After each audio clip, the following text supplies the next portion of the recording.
আমি জিনিয়া, আমি থাকি জার্মানিতে।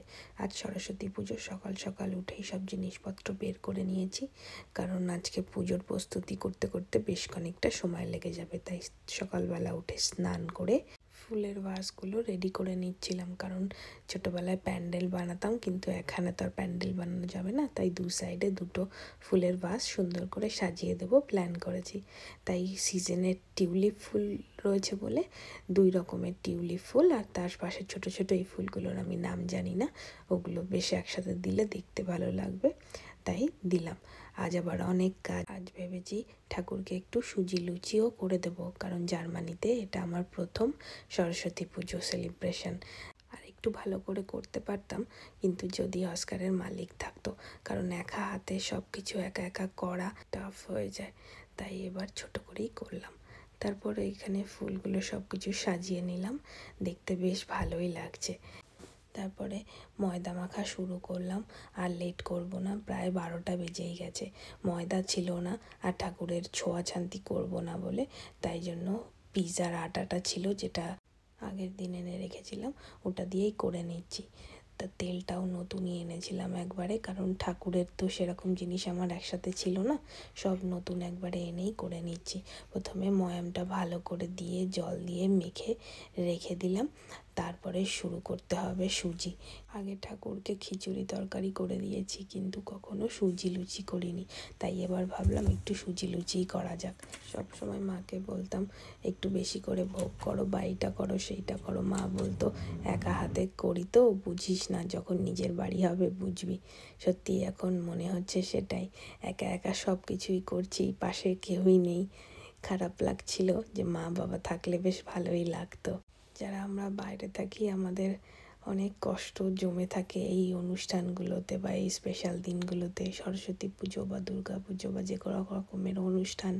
যেমন আমার বোনের বিয়ে আবার কিছুদিন পরে, সেখানেও যেতে পারবো না, তাও যতটুকু করা যায় ওখানে থেকে সেটাই করছি। তারপরে চলে এলাম ঠাকুরকে স্নান করিয়ে দিতে, ভালো করে মুখ চোখ পরিষ্কার করে মুছিয়ে নিলাম। তারপরে একটা নতুন মালা পরিয়ে সবাইকে স্নান করিয়ে সিংহাসনে বসিয়ে দিলাম। এদিকে আমার সুজিও রেডি, আর ময়দাটা বেলে নিয়ে তাড়াতাড়ি করে লুচি করে নেব। বেশি আর দেরি করব না, প্রায় 1:30 বেজে গেছে। তাড়াতাড়ি লুচি দিয়ে দিলাম। আবার লুচিগুলো বেশ ভালো করে ফুলছিল, আমি ভাবিনি যে প্রথমে এরকমভাবে ফুলেই যাবে। আমি ভেবেছিলাম আমি ভালো করে করতে পারবো না। লুচি করতে পারি, তবে এরকম ঠাকুরের জন্য প্রথমবারই ফুলকো হবে তা বুঝতে পারিনি।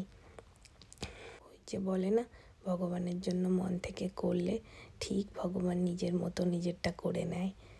এদিকে আমার হয়ে গেল লুচি রেডি। এদিকে সুজিটাও বেশ সর পড়েছে, যে দুধটা এনেছিলাম বেশ ভালো মনে হচ্ছে। এবার তাড়াতাড়ি করে পুজোটা শুরু করে দেব, অনেক লেট হয়ে গেল। মা বলেছিল যে পুজোর সময় নাকি দুপুর 12টার পরেই লেগেছে, তাই আর বেশি দেরি না করে পুজোটা শুরু করে দিলাম।